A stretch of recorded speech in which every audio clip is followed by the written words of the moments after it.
అందరికీ నమస్కారం అండి. Welcome to our channel. మనతో పాటు గెస్ట్గా ఉన్నారు అశోక్ కుమార్ గారు. సార్ నమస్తే అండి. నమస్తే అండి. సార్, గత 3-4 నెలల నుంచి ఏపీ లిక్కర్ స్కామ్ సంబంధించి ఏదో ఒక విషయం బయటకు వస్తూనే ఉంటుంది. మనం దాని గురించి విశ్లేషిస్తూనే ఉన్నాం. కానీ మళ్ళీ రీసెంట్గా దీని గురించి ఒక కొత్త విషయం అయితే వెలుగులోకి వచ్చింది. సిట్ అధికారులు ఒక 12 బాక్సుల్లో 11 కోట్ల అమౌంట్ని మళ్ళీ సోదా చేసినట్టు ఒక ఇన్ఫర్మేషన్ వచ్చింది. అసలు ఈ 12 కోట్లు కూడా ఏంటి సార్ అసలు ఇది? 12 బాక్సులు 11 కోట్లు. ఓకే, 11 కోట్లు. అదేంటంటే శంషాబాద్ దగ్గర ఫామ్ హౌస్లో తీగిల బ్రదర్స్కి సంబంధించిన ఫామ్ హౌస్ అది. అక్కడ ఏకంగా ఒక 12 పెట్టలో 11 కోట్లు దొరికిపోయింది. ఇది ఎక్కడిదిరా డబ్బు అంటే సిట్ అధికారులకు ఉన్న పళ్ళంగా అదేమన్నా వాళ్ళు ఏమన్నా చేతబడులు చేసి లేకుండా ఉంటే మంత్రాలు చదివి యాడ్ నుంచో భూమిలో నుంచి ఏదో బంగారు వెలికి తీసేది కాదు కదా. ఎవరో ఇన్ఫర్మేషన్ ఇస్తే అక్కడ పోయి సోదాలు చేయడం జరిగింది. ఆ ఇన్ఫర్మేషన్ ఎవరు ఇచ్చారంటే సిట్ విచారణ దశలో A40గా ఉన్నటువంటి వరుణ్. ఆ వరుణ్ ఎవరంటే కసిరెడ్డి రాజశేఖర రెడ్డికి స్వయాన ముఖ్య అనుచరుడు వరుణ్, అదేవిధంగా చాణక్య. వీళ్ళిద్దరు ఇచ్చినటువంటి ఇన్ఫర్మేషన్తో సీదా డైరెక్ట్గా శంషాబాద్ దగ్గర ఉన్నటువంటి ఆ ఫామ్ హౌస్ పోయి వాళ్ళ సీజ్ చేయడం జరిగింది. సీజ్ చేసేదానికి కూడా కొద్దిమేర ప్రాసెస్ ఉంటుంది. ఆ ప్రాసెస్ ఏంటంటే అక్కడ ఉన్నటువంటి రెవెన్యూ అధికారులు ఎవరైతే ఉన్నారో వాళ్ళ సమక్షంలోనే ఖచ్చితంగా సీజ్ చేయాలా. సో వీళ్ళందరినీ అక్కడికి తీసుకెళ్లి ఆ డబ్బులు అయితే సీజ్ చేయడం జరిగింది. దీన్ని బట్టి మనం అర్థం చేసుకోవచ్చు జగన్మోహన్ రెడ్డి గారు ఏ మేరకు ఎంత లోతుగా దందాలు చేసినాడు అని చెప్పి. రీసెంట్గా అంటే మీకు గుర్తుందో లేదో ఏకంగా 63 కోట్ల రూపాయలు వివిధ అకౌంట్లో, ఈవెన్ పెద్దిరెడ్డి లక్ష్మారెడ్డి అని చెప్పి పెద్దిరెడ్డి రామచంద్రారెడ్డి వాళ్ళ నాయన పేరు మీద వాళ్ళు కంపెనీలు పెట్టుకున్నారు. ఆ కంపెనీకి సంబంధించిన అకౌంట్లో కూడా ఏకంగా 25 లక్షల పైన ఒకటి, ఇంకొకటి 75 లక్షల అమౌంట్ దీన్ని కూడా సీజ్ చేయడం జరిగింది. ఈ డబ్బులు ఎక్కడి నుంచి వచ్చినాయి? ఇల్లీగల్ ట్రాన్సాక్షన్స్ ఎక్కడైనా కనిపెడితే సిట్ అధికారులకి ఇమ్మీడియట్గా దాన్ని హోల్డ్ చేసే అధికారం ఉంటూ వాళ్ళ కాడ ఉన్నది. ఏకంగా 63 కోట్లు బ్యాంక్ అకౌంట్లో దాన్ని సీజ్ చేయడము, రీసెంట్గా ఇదొకటి 11 కోట్లు డైరెక్ట్గా క్యాష్ పట్టుకోవడము, ఇదంతా చూస్తూ ఉంటే మనకు అర్థం కావట్లేదు జగన్మోహన్ రెడ్డి గారి అరెస్ట్కి సమయం ఆసన్నమైందని చెప్పి. దీన్ని బట్టి మనం చూస్తే 32,000 మంది నుంచి 45,000 మందికి మధ్యన ఆ మార్క్ అనేది ఎగ్జాక్ట్గా ఫైండ్ అవుట్ చేయలేకున్నారు. ఎందుకంటే కొంతమంది చనిపోకుండా లివర్ జబ్బుతో లివర్లో పోయి కిడ్నీలు పోయి బాధపడతా ఉండేటువంటి పరిస్థితి. వీళ్ళు తాగినటువంటి మద్యాన్ని మొత్తం డబ్బుగా కన్వర్ట్ చేసి జగన్మోహన్ రెడ్డి విదేశాలకి తరలించడం కానీ, ఏది సౌత్ ఆఫ్రికాకి తరలించడం, దుబాయ్కి తరలించడం, ఇవన్నీ ఏ విధంగా తరలించడం మనం చూసాం త్రూ షెల్ కంపెనీస్.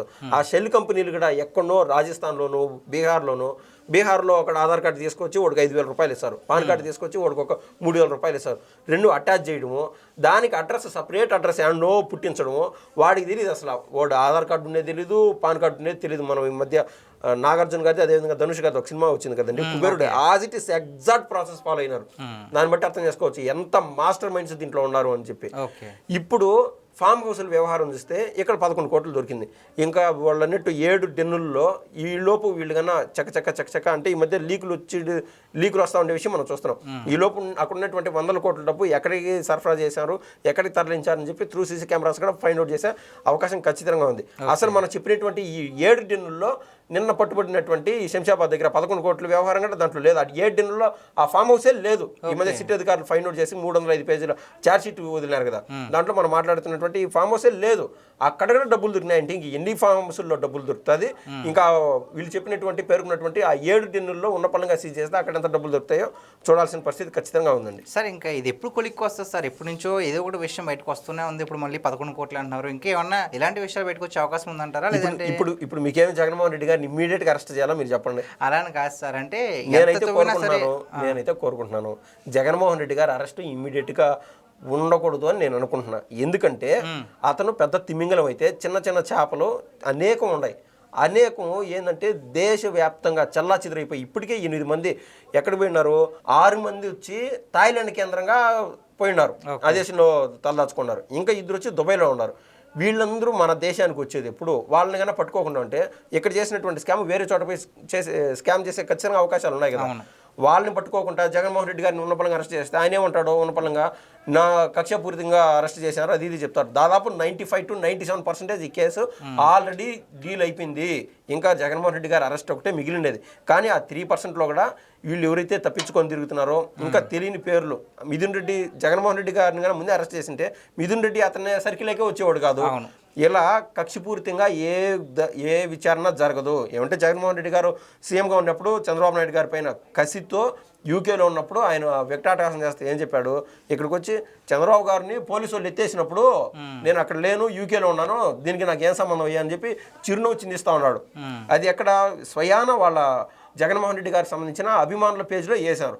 దాని కింద కామెంట్స్ చూస్తే ఇందుకు గదనా జగన్ అన్న మనం నాశనం అయిపోయింది, ఈ జన్మలో చేసిన పాపం ఈ జన్మలోనే అనుభవించాల్సి వస్తుంది, కర్మ రిటర్న్స్ బ్యాక్ అని చెప్పి కేవలం వైసీపీ వాళ్ళే పెడుతున్నారు. ఎందుకంటే ఒకరి అరెస్ట్ని జగన్మోహన్ రెడ్డి గారు ఆ మాదిరి అంత నవ్వుతా ఎంజాయ్ చేశాడు. అదేవిధంగా కేటీఆర్ గారు కూడా ఏమని ట్వీట్ చేశారో మనం చూసాం, ఆ ఎంజాయ్ ద షో అని పెట్టాడు. సో ఇటువంటి వాళ్ళందరూ ఇప్పుడు కేటీఆర్ గారు కూడా లిక్కర్ స్కామ్కి సంబంధించి ఆయన ముఖ్య అనుచరులు ఎవరైతే ఉన్నారో, అతను ఫోన్ ట్యాపింగ్ కేసులో శ్రవణ్ రావు, అతను కూడా ఇక్కడ సిట్ విచారణ చేస్తూ ఉంది. ఓకే, ఎందుకంటే ఇదంతా పెద్ద కనెక్షన్ కదండి. దుబాయ్ కేంద్రంగా ఆ శ్రవణ్ రావువే వీళ్ళకు డెన్ను కల్పించి ఇక్కడ తప్పించుకున్న వారికి ఆడ తల్లాచుకునే విధంగా అవకాశం కల్పిస్తూ ఉన్నాడు.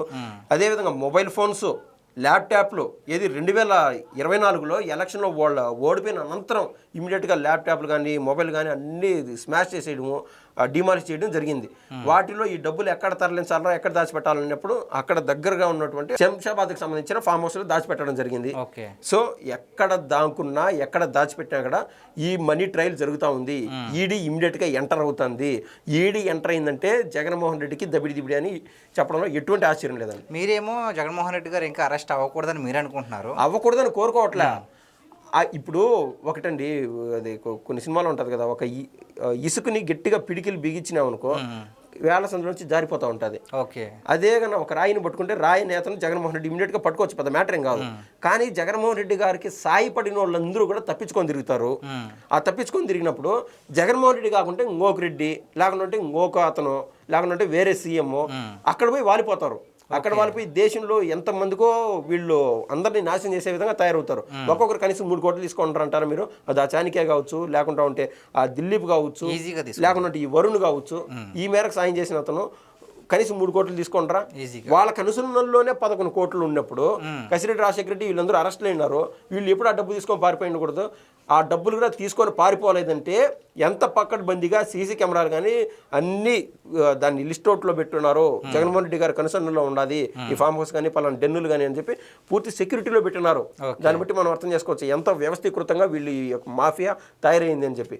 సో జగన్మోహన్ రెడ్డి అరెస్ట్ అయ్యే లోపు మిగిలిన వాళ్ళ అరెస్టులు కూడా కావాలా, ఎవరైతే తప్పించుకొని తిరుగుతున్నారు అని చెప్పి నేనైతే కోరుకుంటున్నానండి. అంటే రీసెంట్గానే జగన్మోహన్ రెడ్డి గారు గవర్నర్ గారిని కూడా కలవడం జరిగింది కదా, సో దేనికి సంబంధించి అంటారు? ఈ లిక్కర్ కేసులో ఎలాగైనా తప్పించని కోరుకోవడానికి అంటారా? ఏ రోజు ఆయన సీఎంగా ఉన్నప్పుడు అసలు మన రాష్ట్రంలో గవర్నర్ అంటే కేవలం బొమ్మ, అంటే పప్పెట్, ఆ విధంగా చూసినటువంటి జగన్మోహన్ రెడ్డి ఏ రోజు తేనీటి విందుకు పిలిచిన దాఖలాలు 1-2 సందర్భాల్లో తప్ప గవర్నర్కి ఒక ప్రత్యేకమైన మర్యాదలు అంటే ఇవ్వాల్సి వస్తుంది ఏ ముఖ్యమంత్రి అయినా కూడా. అది కూడా జగన్మోహన్ రెడ్డి గారు పట్టించుకోవాలి. ఆయన ప్యాలెస్ నుంచి దాటి బయటకు వస్తే కదా అసలు గవర్నర్తో ఏం పని అనే ఫీలింగ్లో ఉన్నాడు.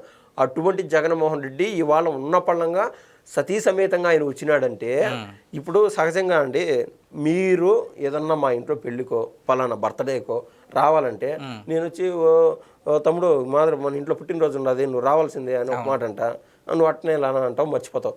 అదే కన్నా నాకు సంబంధించిన చెల్లిలో భార్యనో ఎవరినో తీసుకొచ్చి మీ ఇంటికి వచ్చి నువ్వు రావాలి బా మా ఇంట్లో పెళ్ళిగినంటే నువ్వు కన్ఫామ్గా వస్తావు కదా. అంత దూరం మన కోసం వచ్చారు 100%. అది లాజికల్.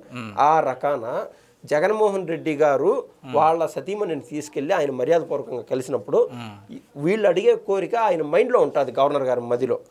17A నోటీస్ అనేది ఇష్యూ చేయాలి. ఎందుకంటే మాజీ ముఖ్యమంత్రిని అరెస్ట్ చేయాలంటే. దాంతోపాటు కేంద్ర పెద్దలకు ఖచ్చితంగా ఇన్ఫర్మేషన్ ఇవ్వాలంటే కేంద్ర హోంశాఖకి. కేంద్ర హోంశాఖ ఎటువంటి చర్యలు ఏదైతే ఈ కూటమి ప్రభుత్వం తీసుకుంటుందో అరెస్ట్ చేసే విషయంలో జగన్మోహన్ రెడ్డి గారికి వాళ్ళు ఆపే పరిస్థితి అంటూ లేదు. అక్కడ ఆయనకు జీరో. ఏది జగన్మోహన్ రెడ్డి గారు ఏదైనా డిఫెన్స్ కోరుకున్నా కూడా కేంద్ర హోంశాఖ నుంచి ఎటువంటి డిఫెన్స్ కలగదు. ఇంకొన్న ఆప్షన్ గవర్నర్. అంటే 2 ఆప్షన్లు ఆయన అరెస్ట్ చేయాలంటే కేంద్ర హోంశాఖకు ఇన్ఫర్మేషన్ ఇవ్వాలా, ఇక్కడ గవర్నర్కు ఇన్ఫర్మేషన్ ఇవ్వాలి 71A నోటీస్ ద్వారా. ఆయన ఓకే 71A నోటీస్ కానీ ఆయన అగ్రిగానే చేశాడంటే ఈయన ఇమీడియట్గా అరెస్ట్ చేసేయచ్చు.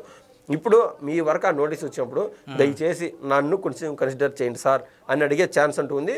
అందులో భాగంగా జగన్మోహన్ రెడ్డి గారు అక్కడ వెళ్ళొచ్చారు తప్ప దాంట్లో ఇంకొకటి అదేదో పెద్ద వింత కొండందువి ఎలుగుని పట్టినట్టు లేదంటే కొండందువి తొండను పట్టినట్టు మనం అంత అజ్ఞానంలో అయితే కాదు కదా.